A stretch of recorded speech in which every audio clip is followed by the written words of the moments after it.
Chairman F B are کے مطابق پچھلے 6 ماہ کے اندر 70% پراپرٹیز نان فائلر لوگوں نے پرچیز کی ہیں۔ ان میں 12 لوگ وہ ہیں جن کے پرنسپل ایسٹس 10 ارب سے اوپر ہیں، جو کہ ٹوٹل 2.5% بنتے ہیں، اور 77.5% وہ لوگ ہیں جن کی ٹرانزیکشن 1 کروڑ سے کم ہے۔ قانون میں روز روز تبدیلیاں کیوں کی جا رہی ہیں؟ ایف بی آر آئے روز ٹیکس کے نئے قانون کیوں امپلیمنٹ کر رہا ہے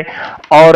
پراپرٹی سے متعلق جو قوانین ہیں ان کو دن بدن تبدیل کیوں کیا جاتا ہے؟ آج کی اس چھوٹی سی ویڈیو میں یہ ساری چیزیں ڈسکس کرنے کی کوشش کروں گا۔ میں ہوں ملک عبدالجبار، ایڈوکیٹ ہائی کورٹ، اور آپ دیکھ رہے ہیں میرا یوٹیوب چینل سمپلیفائڈ لا بجبار۔ میں آج آپ کے سامنے ایف بی آر کی ایک رپورٹ رکھنے جا رہا ہوں، آپ کے ساتھ ایف بی آر کی ایک رپورٹ شیئر کر رہا ہوں جس سے آپ کو اندازہ ہو جائے گا کہ قانون میں یہ تبدیلیاں کرنا کیوں لازمی ہیں۔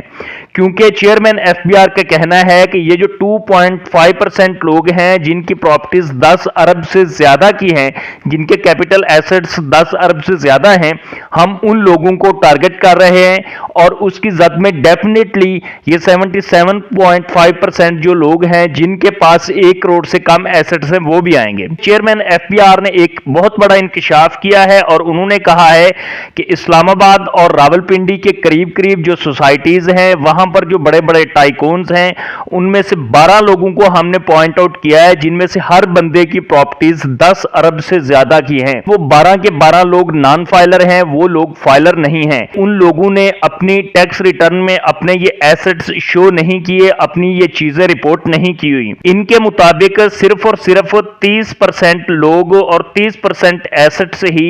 ٹیکس ریٹرن میں رپورٹ کیے جاتے ہیں، جبکہ 70% تک جو ایسٹس ہیں وہ ٹیکس ریٹرن میں لوگ رپورٹ نہیں کرتے، اور اس میں 97% وہ لوگ ہیں جن کے ایسٹس 1 کروڑ سے کم کے ہیں۔ چیئرمین ایف بی آر کہتا ہے کہ 2.5% وہ لوگ ہیں کہ جن کے پاس 10 ارب سے زیادہ کی پراپرٹیز موجود ہیں، جبکہ اس کے علاوہ 97% وہ لوگ ہیں جن کے پاس جو ٹوٹل ایسٹس ہیں وہ 1 کروڑ سے بھی کم بنتے ہیں۔ اور قانون میں تبدیلیاں کرنے کا یہ مقصد ہے کہ یہ جو 2.5% لوگ ہیں جن کے پاس 10 ارب سے بھی زائد کی پراپرٹیز موجود ہیں ان کو ٹارگٹ کیا جائے۔ سارے لوگوں پر اس چیز کا اثر پڑے گا۔ ایک قانون انہوں نے نیا یہ بھی بنایا ہے کہ ٹیکس ریٹرن کے اندر آپ نے جتنی چیزیں ڈکلیئر کی ہوئی ہیں، جتنے ایسٹس آپ نے ڈکلیئر کیے ہوئے ہیں، یا جتنے کیش ان ہینڈ یا بینک بیلنس آپ نے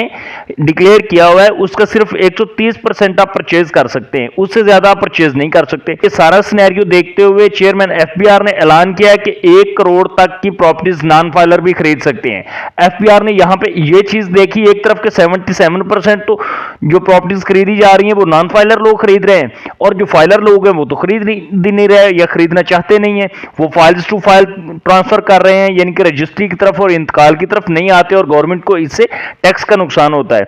اس چیز کو کاؤنٹر کرنے کے لیے انہوں نے کہا کہ ٹھیک ہے جی، نان فائلر لوگ بھی 1 کروڑ روپے تک کی پراپرٹیز خرید سکتے ہیں، اور 1 کروڑ سے اوپر بھی وہ پراپرٹیز خرید سکتے ہیں، لیکن 1 کروڑ تک ان کو پوچھا نہیں جائے گا کہ تم نے یہ 1 کروڑ روپیہ کہاں سے لیا ہے۔ اگر 1 کروڑ سے زیادہ کی وہ پراپرٹیز خریدتے ہیں تو اس پر ان سے پوچھا جائے گا۔ پچھلے 6 ماہ کے اندر چیئرمین ایف بی آر کا کہنا ہے کہ ٹوٹل 7,35,000 پراپرٹیز کی ٹرانزیکشن ہوئی ہے، جس میں سے 5 لاکھ تو نان فائلرز نے خریدی ہیں، اور صرف 2,35,000 بچتی ہیں جو کہ فائلر لوگوں نے خریدی ہیں۔ تو اس حوالے سے اگر آپ کے پاس کوئی کوسچن ہے، کوئی سجیشن ہے، آپ ابھی کمنٹ کریں، اور اگر آپ نے ابھی تک ہمارا یوٹیوب چینل سبسکرائب نہیں کیا تو ابھی کر لیں۔